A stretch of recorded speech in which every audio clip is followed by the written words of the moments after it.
Prime Time Local News, serving the Lakeland and Midwest regions. Happy Tuesday, everybody. Welcome to another edition of Prime Time Local News. Connor Chan and Abby St. John's back here to bring you all the stuff that we have on the go today here in Lloydminster, as well as our question of the day segment coming up later. What 3 things do you take with you always when you go traveling? I'm not much of a traveler, but money, my phone, and my passport probably is the essentials. Probably phone and money in case if your stuff does get stolen, like your clothes, you can go buy new clothes. Or get lost, like sometimes your luggage will get lost, so you'll have to wait a couple days, but at least you'll have your money so that you can purchase some clothes for the time being as well. Absolutely. Well, we're going to get into some of those answers a little later on into the show, but right now let's send over to Eric Bay, who is on location today. Thanks, guys. Well, today we are out here in Vermilion for the grand opening of the new Agland facility here. And now we're going to be talking today with a few different people within the Agland business about, why this expansion was needed, how it came about, and how this will help service those customers better as the growth of this facility here in Vermilion has come and gone. So we're going to talk a little bit more about that here coming up throughout the hour. But first, we're going to go back into the studio where Abby has a look at your local news. A road that sees upwards of 10,000 vehicles drive on it each day is having a portion of it shut down. The 47th Avenue intersection crossing over Highway 16 is undergoing major construction. And as our Josh Park reports, one local business is feeling the effects. Just nothing coming down the street, so nobody knows we're here. Leonard Locke is the manager of Trailside Inn, which, for the time being, is neighbors to construction taking place on Highway 16. The construction being done as part of the 2019 water and sewer replacement plan for the city, stopping traffic on Highway 16 beginning at 48th Avenue and completely shutting down part of 47th Avenue, which for Locke comes with more than one issue. Signs do say road closed or local traffic only. But they're coming down and they get caught in my parking lot and then they have to get turned around and get out of here somehow. Large semis, sometimes carrying dangerous goods, are being detoured north and south off Highway 16 on designated routes. However, these vehicles are sometimes ending up in business and residential areas after turning off the main road, which presents various problems. We do ask that any large trucks get off of Highway 16 or 44th Street as soon as possible and go around the site, as these large loads, they are not made for our residential roads. It impacts our other infrastructure, it impacts traffic flow, and it is a genuine safety concern for residents within those neighborhoods. The city has taken action in trying to warn not only locals of the construction, but also truck drivers that may be coming through the area in the near future. Signs were placed on the main road last week, along with warnings sent to various companies involved in the trucking industry. However, the city understands that chaos can still accompany an operation of this size. So of course there is always that confusion when we first close down an arterial like this, but we are working with residents and motorists as comments come in, questions come in. We are adjusting our traffic accommodation plan to suit the needs that are actually out there. For Locke, his main concern is the lack of clear signage pointing out the detour routes. Confusion, with vehicles ending up in places they shouldn't be. Just the confusion for everyone coming by. And, it's bringing people into our parking lot that I say that don't really belong here, and then they have to get turned around, get out of here, and they don't know where to go. Construction is scheduled to last 14 days on the road, dependent on the weather. The city is hoping to have the project completed by the July long weekend. Josh Park, Primetime Local News. Earlier today at St. Joseph's Elementary, an elder from Onion Lake spoke to a class about the Cree culture. The presentation was put on for the grade 4 students at the school for them to learn about Cree culture and certain aspects that are involved in everyday life for the Cree.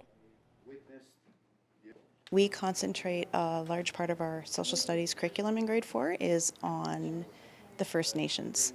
And he spoke to the children about his culture, the Cree culture, and he explained it through the cycle of life and the medicine wheel and what it means to grow up in a Cree world.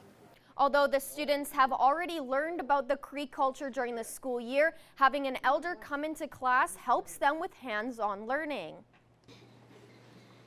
I liked learning about it because we got a little bit about it in school, but then we got to learn more with the elder. The elder gave presentations, talked to many different grade 4 classes in the Catholic School Division. Lloydminster is hosting a Saskatchewan author this week. Ernie Lutit is a retired police sergeant from Saskatoon, and he started writing books about his experience after the people around him encouraged him to do so. I used to tell stories, cautionary tales to my kids and to the kids and people I worked with and everybody like that. And a lot of times I'd start off with maybe 2 constables I was telling a story to, and then I'd end up with 8 or 9 people, including some of my supervisors, and almost always at the end of it someone would say, "Hey Sarge, you should write a book." And I started thinking about it. I thought, yeah, I guess I should, yeah. Lutit's latest book is about leadership and having a clarity through a leader. There's always a need for leadership from whatever perspective that you get it from, and a lot of times people want clarity, and if you can provide clarity through your leadership or the leadership lessons that you saw or were part of, or then you're accomplishing what you set out to do. Lutit will be at Lloydminster Reads tomorrow at the Civic Centre Auditorium. Tickets are available at vicjuba.ca. The Border City is gearing up for this year's Downtown Street Fest, which kicks off this weekend. This is the first year that the city is involved with the Downtown Street Fest, and they believe that they have planned the setup well. I really don't anticipate any problems this year at all with setup. We've got a whole slew of volunteers helping us out, and some of us will be down here at 6 a.m. To make sure that everything goes smoothly for setup. According to the committee's records, the event can easily attract over 6,000 patrons every year. With so many people at the festival, issues may arise, but they've taken steps to minimize any problems. Well, safety is always a primary issue with any event planning. We do have a safety plan in effect for the event. First aid will be on site as well. All the committee and zone supervisors will be in constant contact through cell phones and radio contact.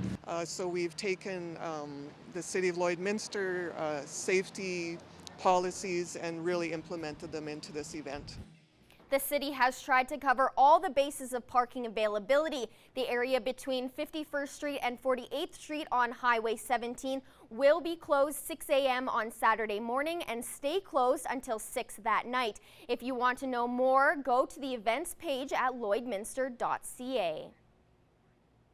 Now we're going to Eric Bay, who was on location today.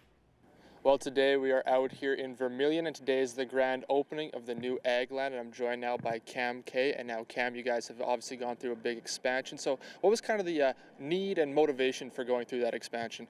Well, it's been 30 years since we put an expansion in Vermilion, and due to the increase in size of the equipment and the amount of it that we're dealing with these days, more staffing, there's a need for more space. So our customers at Vermilion have been very good to us over the years, supported us well, and it was time to reinvest so that we can take care of them for another 30 years here. And now that expansion, how will that help, I guess, maybe just more so customers and having that product actually here and more accessible, or how will that kind of help the customer?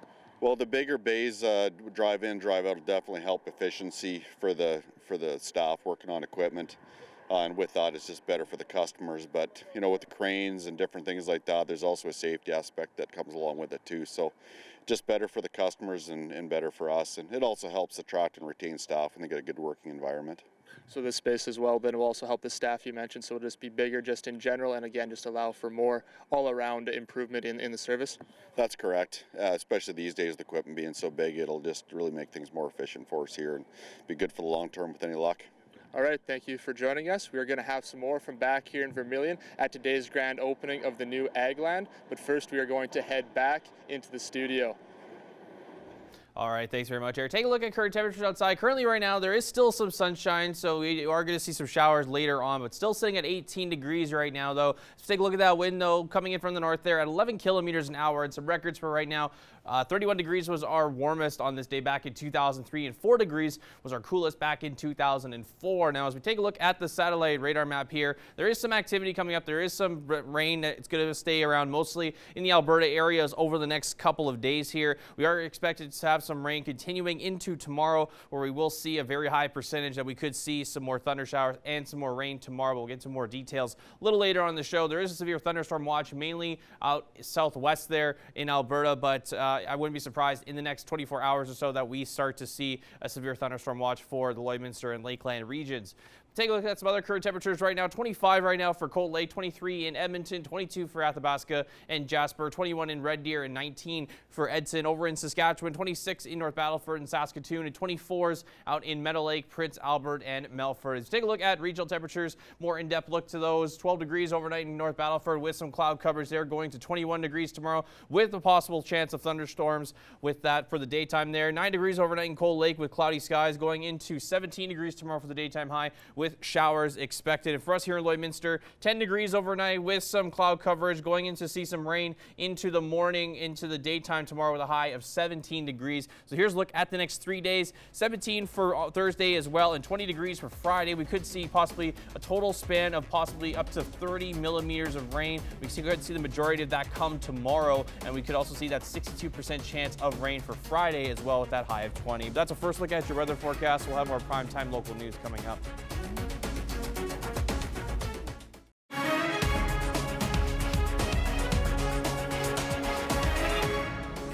Welcome back. Well, the Government of Canada has announced its national food policy. The policy includes a new Canada brand and Buy Canadian promotional campaigns and support for community-led projects like greenhouses and community freezers. The Canadian Food Inspection Agency will get new funding to crack down on food fraud, which it says is the mislabeling and misrepresentation of food products. It says the crackdown will protect consumers from deception and companies from unfair competition. And the Canadian Agri-Food Trade Alliance has released its list of priorities heading into the 2019 federal election. Alliance President Brian Ines says that despite record agri-food exports in 2018, growth and prosperity are threatened by unprecedented uncertainty and protectionism. Ines says whoever forms government this fall must work to uphold trade rules and seek new opportunities through trade agreements. The alliance is urging candidates to endorse positive, long-term, and mutually beneficial relationships with China, as well as bringing additional counties into the CPTPP, such as South Korea, Thailand, and Indonesia. It also calls for candidates to support efforts to reform and modernize the WTO so that it remains an effective organization at the forefront of the global trading system. And that's all for Ag. Sports is next, but first, here's a look at your egg prices.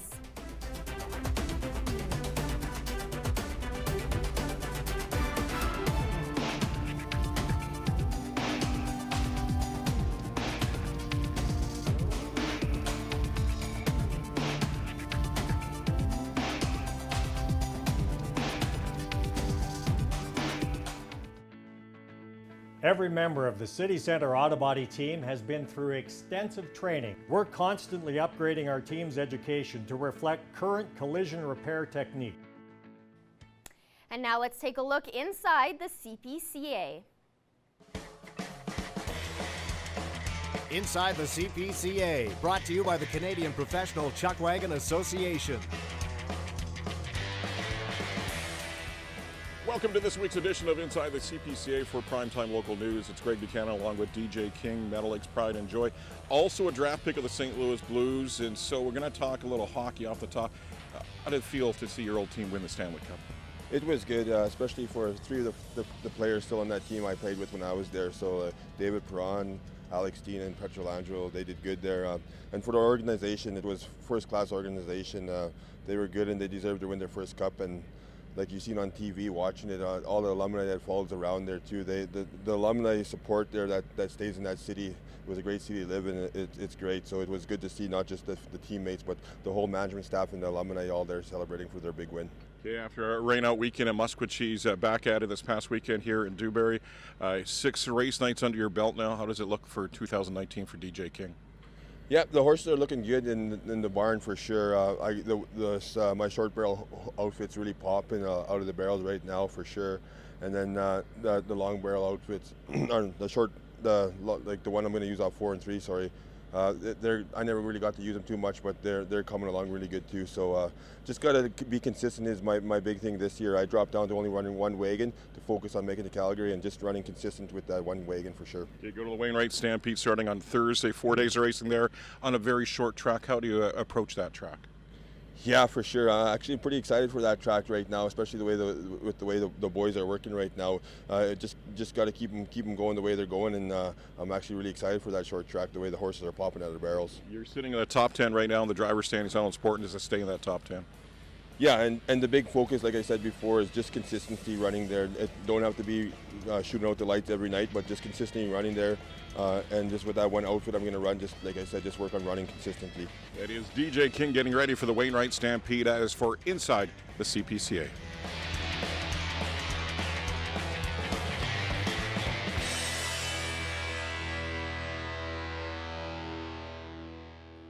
The CPCA has one of its biggest stops this week with the Wainwright Show running Thursday through Sunday. It's also a big weekend for defending champion Dale Mitsewing, who is donating half of any winnings from the weekend to a local Wainwright charity. Mitsewing chose the Wainwright Show for the history he and his family have there.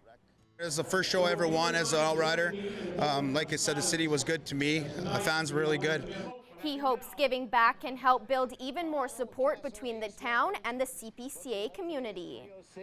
The show's put in a lot to get us, and I just figured being a champ, I could set the bar standards a little higher, and I think it would be a good thing to donate to a charity and help out, contribute.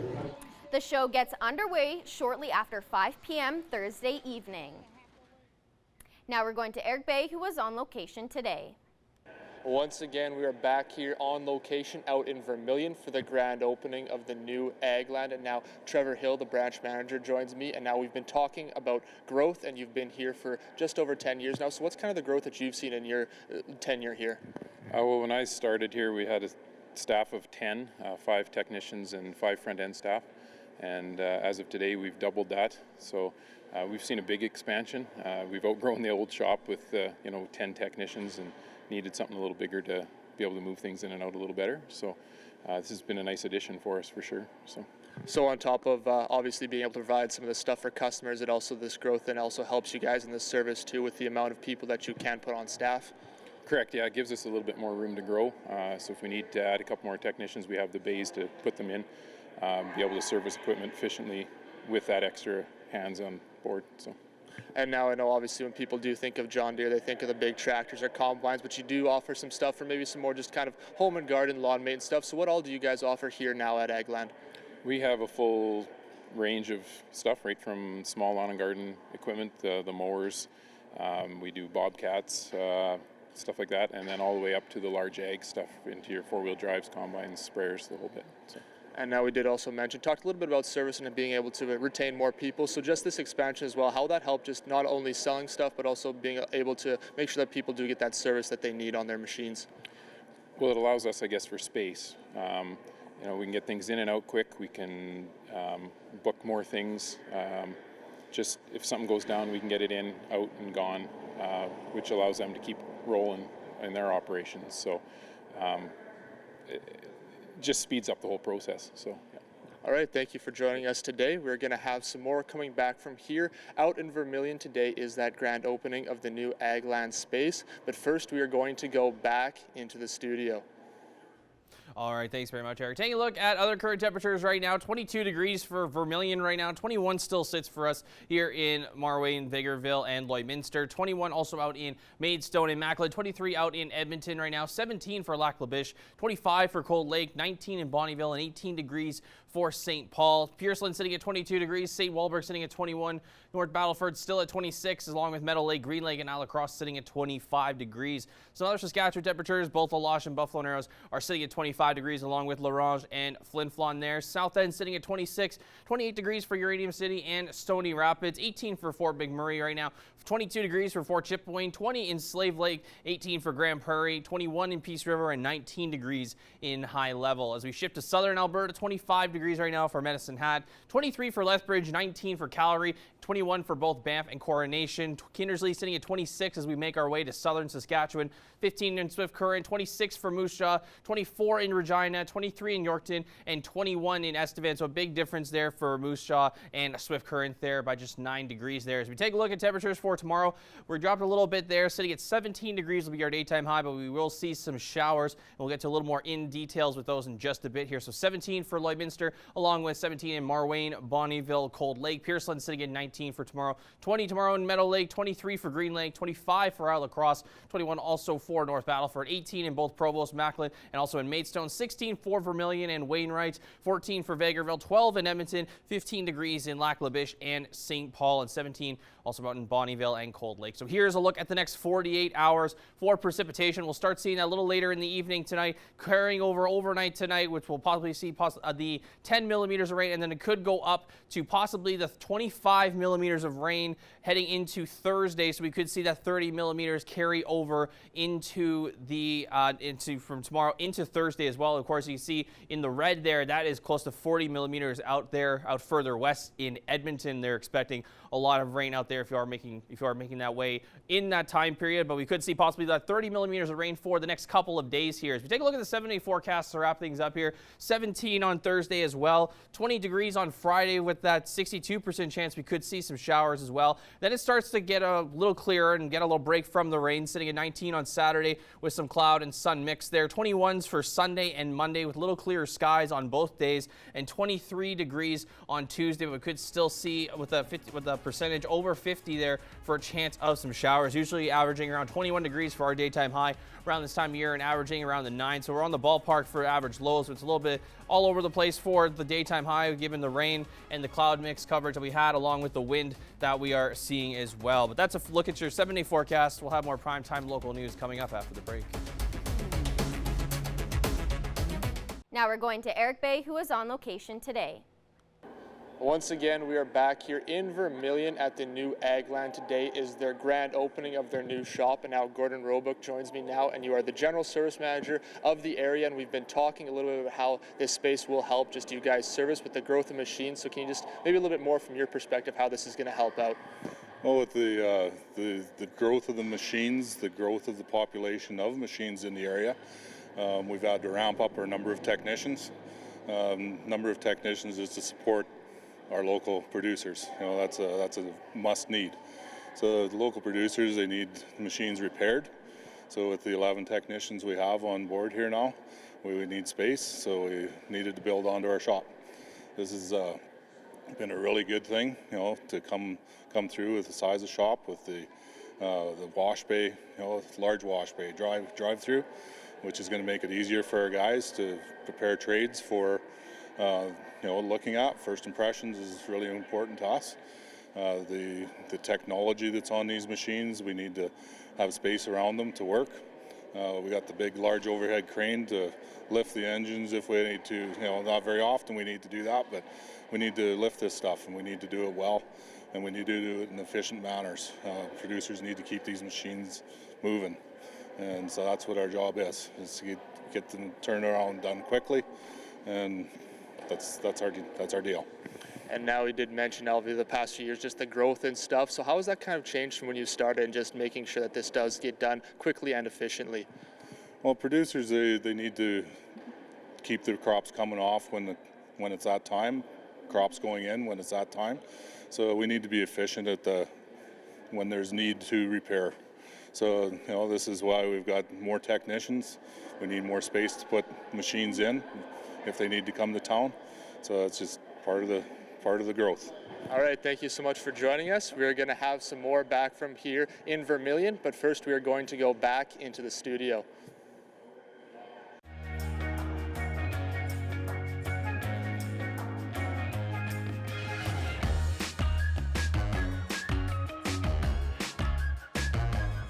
All right, so now it's that time of year where people are going to start traveling and going off to see the world or going across the country for road trips. We always put on our question of the day today. What are 3 things that you always take with you when you go traveling? And a couple of the comments, you know, hairbrush, cell phone, and purse. Yeah. That's a big one for women, especially making sure they always have their purse because it has everything in there. Yeah, that is true. Lipstick, phone, and my debit card.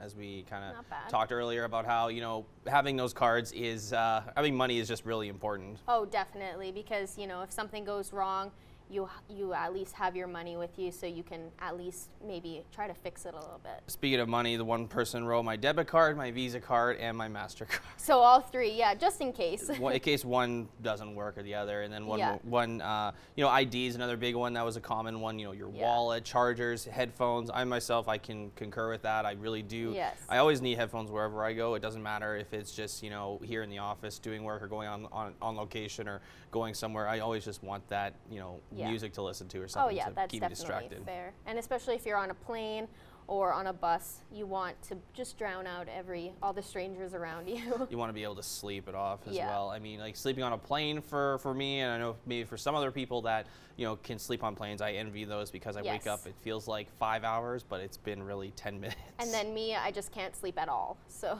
Well, you're having lots of fun when you're having to deal with all that. Yeah. Well, it's that time of the show where we get to take a look at your pets because we always enjoy taking a look at pets here for Pets of the Day here. So this is Ivory. Aw, I love how one ear is up and one ear is down. He's very majestic looking. Yeah. This is Ellie. Aww. Another one up, one down ear. Adorable. It's very cute indeed. This is Trina. Oh, very majestic looking. Very nice little pose Staring there. off. Next up, we have Patch and Zombie. Oh, just a duo. Very, very adorable duo indeed. And then this is Dusty. Oh, wearing glasses. I love that. He's got his shades. His feature's so bright, he's got to wear shades. Of course. Well, if your pet was shown on here today, you're automatically entered to win a Lloydminster Pet Pad gift card. We want to see your pets. Send photos of your pet and their name to our Facebook, Twitter, or Instagram to have them featured on Pet of the Day. Your name will be entered into a weekly draw for a gift certificate from the Pet Pad.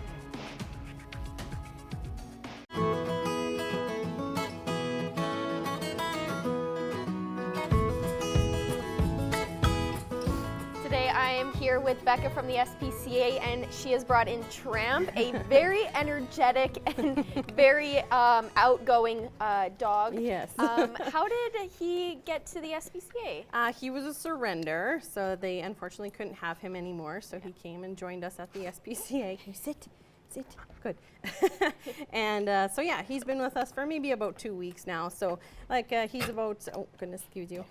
He's about 9 months old. Yep. So he's still just a ball of energy, and probably will be for a little while longer. It's the lab in him. We think he's a lab cross for sure anyway. But yeah, so he's quite the adventurous dude here. And what sort of family would you think he'd best suit towards? Well, he did come from a family with smaller children, and he had cats in the home as well too, and he was good with both.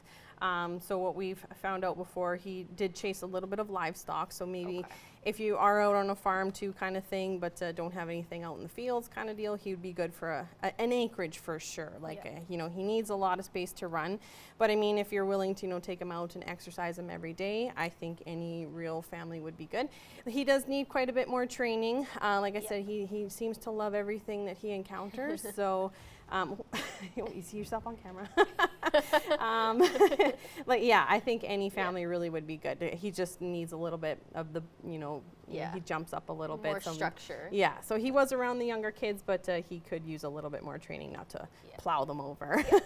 And How are things going after the whole the break-in at the SPCA? You know, really good. You know, our community really pulled through for us. Like we have an abundance of dog food now, and even quite a few cameras donated to us. You know, like trail cams, even cameras that connect to apps, things like that. So we definitely want to get that set up and ready to go, because I mean that's been something that we have wanted to get, but it's just kind of out of the budget sort of thing. So I'm just beyond like love our community, because I mean that's just so amazing. Incredible. You know, it's always nice to see, you know, when something happens like this, that, you know, people rally behind it, even if they don't have to. They're not obligated to, but they choose to, which is, it's incredible.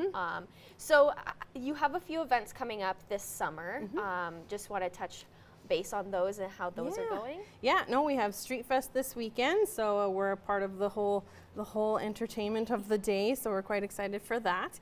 And Canada Day, we're going to be doing our glitter tattoos at both events, so we're looking forward to both days and hanging out with everybody in the community. Oh, well, that's always perfect, always coming up. And just to be clear, there will be no animals. No, normally in things like that, it's just too long of a day for them. So and then lots of kids, and you know we're busy doing our glitter tattoos, and you found the treats. And so it's too hard to kind of keep track of the animals and all the kids too at the same time. So it's just better to leave them back at the shelter, but we'll have all of our available animals in a little book for people to look at if they want to take a look at that. And how are you guys doing, like population-wise, within your dogs and your cats and your other animals? Oh, really good. Like we only had about 6 adoptions last week, but I mean it was mostly adult cats, which is nice. From our fosters, we're getting quite a few of our kittens coming back in, so we're going to have a bit of a burst of kitten population here right away, which is fine. Kittens tend to go quite quickly, but yeah, so if you're looking for anything a little bit younger, we're definitely going to have that. And then our dogs, we're not doing too bad. I think we have about 4 or 5 up on the floor, and just a few more in the back, so we're not too overcrowded right now, which is nice. Well, that's always a good thing when you're not stressed for space and stuff like that. Well, thank you so much for bringing in Tramp. He is definitely a big, huge ball of energy and definitely loves being pet and played with. Yes. So thank you for bringing him in. Yes, thanks for having us. Pet Project is brought to you by Quick Pick Waste Disposal, Lloydminster's #1 waste and recycling hauler. Quick Pick is waste collection you can depend on.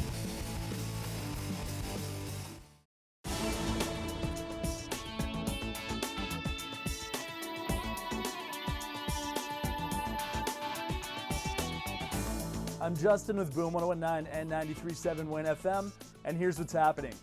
It's Stampede Week in Wainwright, and we are super fired up and excited to get going. We're going to be there all weekend, so make sure you pop in and say hi. It's going on till the 23rd. Weekend passes are still available. They are $150, and that'll get you entry into all 9 rodeo events, plus your only shot at winning that 2019 Dodge Ram. You can grab tickets from Ropin and Ranch Supply or from any committee member, so make sure you check that out. Plus, day passes are still available. Those are $22. It's going to be a good time. Like I said, we're going to be there. Make sure you come say hi to us. Make sure you party with us, because we're going to be at the grounds walking around, eating all the food, trying all the fun stuff, and we want to do it with you. Also, another fun thing you can attend, Edgerton Sports Days and Fair is going down July 5th to July 7th. Now, they have seriously packed so many events into these 3 days. It is insane. July 5th to Friday, they've got the Bullarama and the fireworks, and then Saturday and Sunday you're going to start the day with an awesome pancake breakfast, and then you're going to close them out with the chariots and the chuck wagons. If you haven't attended one of those shows, you need to. It is incredible. Plus, they've got a whole bunch of other events peppered in there as well, so check that out.